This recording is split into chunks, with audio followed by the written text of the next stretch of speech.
امی کی طبیعت ٹھیک نہ تھی. میں اور میرا بھائی ان کو ہسپتال لے کر گئے تو پہلی بار ہم نے اسے دیکھا. اس کا نام سریا تھا اور وہ نرسنگ کی ٹریننگ کے لیے وہاں آئی ہوئی تھی. جس شعبے میں امی کا چیک اپ ہوتا تھا نرسنگ ٹریننگ کی عمارت وہاں سے قریب ہی تھی. سریا بہت خوبصورت تھی. 14ویں کا چاند کہوں تو بیجا نہ ہوگا. اتنی حسین صورت میں نے زندگی میں کبھی نہیں دیکھی. بھائی بھی اسے بغور دیکھ رہے تھے. اس کا حسن ایسا ہی تھا کہ نظر ایک بار ٹک جاتی تو پھر ہٹتی نہ تھی. اتفاق کہ امی کا چیک اپ کرنے کو وہ بھی ڈاکٹر کے ساتھ آ گئی. فائل اس کے ہاتھ میں تھی. جو تفصیل ڈاکٹر بتاتی جاتی تھی وہ اس پر لکھتی جا رہی تھی. جب ہم ہسپتال سے نکل رہے تھے وہ ہم کو دوسری بار راہداری میں مل گئی. میں نے کہا کہ امی کے بارے میں اگر ڈاکٹر صاحبہ سے بات کرنی ہو تو بتا دیں کہ کس نمبر پر ٹرائی کریں. بولی آپ میرا نمبر لے لیں, جو بات کرنی ہو میں کرا دوں گی, اور جس دن آپ کو ہسپتال آنا ہو مجھے مطلع کر دیں تو آپ انتظار کی زحمت سے بچ جائیں گی.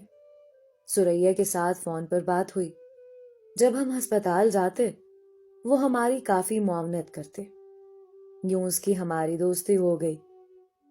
اس کی ٹریننگ مکمل ہو چکی تھی اور اب واپس جانے کا سوچ رہی تھی. اس نے امی کو بتایا کہ 8 سال کی تھی جب امی ابو میں اختلاف ہوا. میرے والد صاحب نے والدہ کو طلاق دے دی اور دوسری شادی کر لی. جب سے اب تک ہمارا ان سے کوئی رابطہ واسطہ نہیں ہے. امی نے ہم دونوں بہنوں کو ان سے لے لیا تھا. وہ خرچہ بھی نہ دیتے تھے. بڑی مشکلات میں ماں نے ایف اے تک تعلیم دلوائی اور نرسنگ ٹریننگ کے لیے میں یہاں آ گئی. امی ہماری ہمدرد واقع ہوئی تھی. انہوں نے سریا کو بیٹی بنا لیا. یوں اس کا کبھی کبھار آنا جانا رہتا. پھر وہ لاہور سے اپنے شہر سیالکوٹ چلی گئی. کچھ عرصہ تک اس نے کوئی رابطہ نہ کیا. ایک دن اچانک اس کا فون آیا کہ وہ اپنی والدہ اور بہنوں کے ساتھ لاہور شفٹ ہو گئی ہے کیونکہ اس کی ملازمت ہو گئی ہے. وہ ہسپتال میں کوارٹر حاصل کرنے کی بھی کوشش کر رہی تھی. فی الحال انہوں نے کرائے پر مکان لیا تھا. خوبصورت ہونے کے ساتھ ساتھ وہ اچھی عادات کی مالک بھی تھے. ہنسمکھ اور خوش اخلاق تھے. امی سے پیار کا اظہار کرتی تو میری والدہ بھی اسے یاد کرتی رہتی, اور جب کبھی وہ کئی دنوں تک نہ آتی تو مجھے کہتی, رمشا سریا کو فون تو کرو, کیا وجہ ہے کہ ابھی تک نہیں آئی. عید پر اس کے لیے کوئی نہ کوئی تحفہ یا جوڑا لے کر رکھتی تھی. غرض ماں جیسے بیٹی کو چاہتی ہے ویسے ہی سریا کا خیال رکھتی تھی. میرے علاوہ اشر بھائی کے پاس بھی اس کا نمبر تھا. جب میں مصروف ہوتی امی بھائی سے سریا کا نمبر ملوا لیتی اور باتیں کرتی. امی کو اپنی صحت کے بارے تشویش تھی اور سریا ان کو اس لحاظ سے گائیڈ کرتی رہتی تھی. اتفاق سے اشر بھائی کا آفس بھی اس ہسپتال کے ہی نزدیک تھا جہاں اسے نوکری ملی تھی. وہ اسے ملنے 1-2 بار ہسپتال گئے. نہ جانے کب فون پر دونوں میں دوستی ہو گئی کہ بھائی ہم کو بتائے بغیر اس کے گھر بھی آنے جانے لگے. ان کی ملاقاتوں کا سلسلہ 2 سال تک چلا, لیکن انہوں نے ہم کو کانوں کان خبر نہ ہونے دی. وہ ویسے ہی ہمارے گھر کبھی کبھی آتی, امی سے اور مجھ سے مل کر چلی جاتی. ایک دن مجھے کچھ شک سا ہوا کہ بھائی چپکے چپکے کسی لڑکی سے فون پر باتیں کرتے ہیں. میں نے ذرا ٹو لگائی تو انہوں نے بتا دیا کہ سریا فون کرتی ہے. کیا اسے پسند کر لیا ہے بھائی؟ تو وہ بولے, ہاں ایسا ہی سمجھ لو. کبھی نہ کبھی کسی سے شادی تو کرنی ہے, یہ بھی اچھی ہے. تم اس کے بارے میں سوچو, پھر امی کو منا لیں گے. میں بھائی کی باتیں سن کر کچھ گمسم ہو گئی کیونکہ جانتی تھی کہ میرا بھائی ایسا ویسا نوجوان نہیں. اس کا یہی مطلب تھا کہ وہ سنجیدہ ہو چکے تھے۔ بھائی کی پسند میرے والدین کے لیے ایک بہت بڑا مسئلہ تھا۔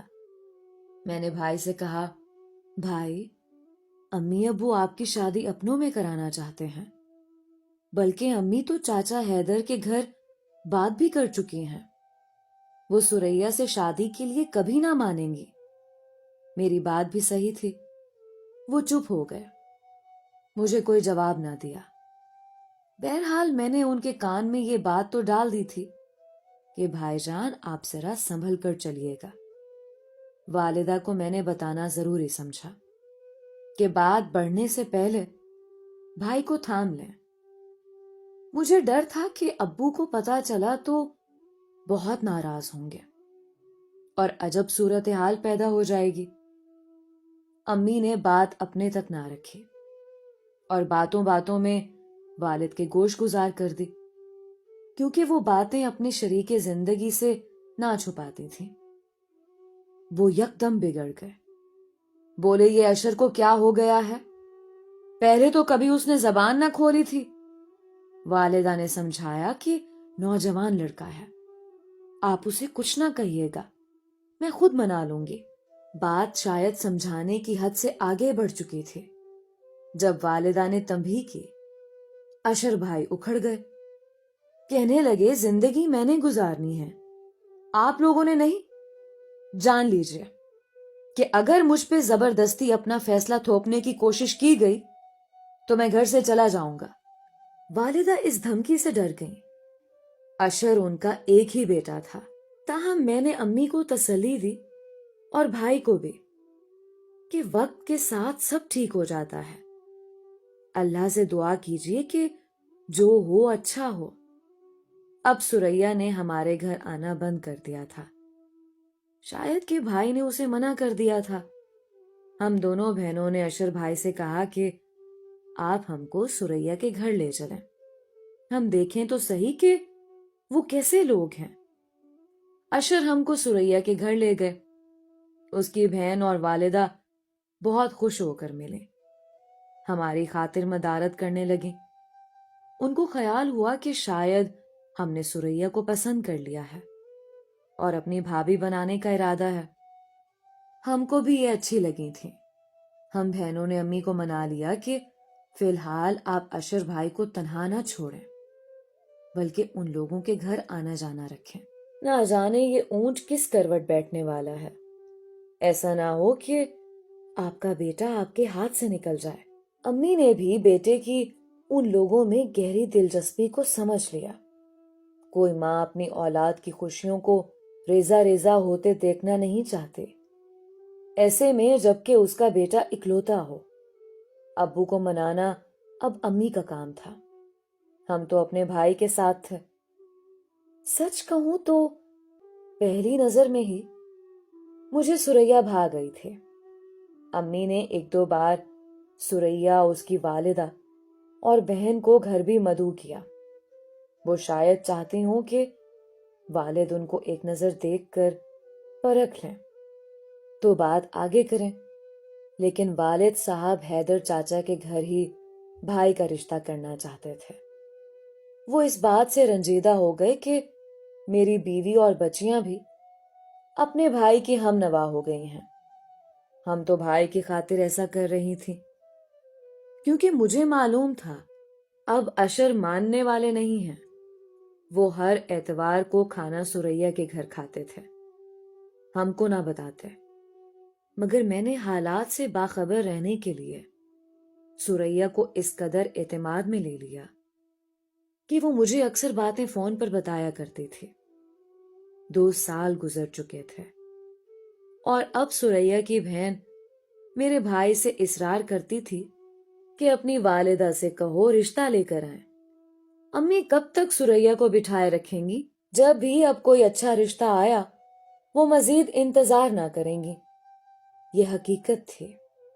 وہ اتنی حسین تھی کہ اچھے گھر کے نوجوان اس سے شادی پر آمادہ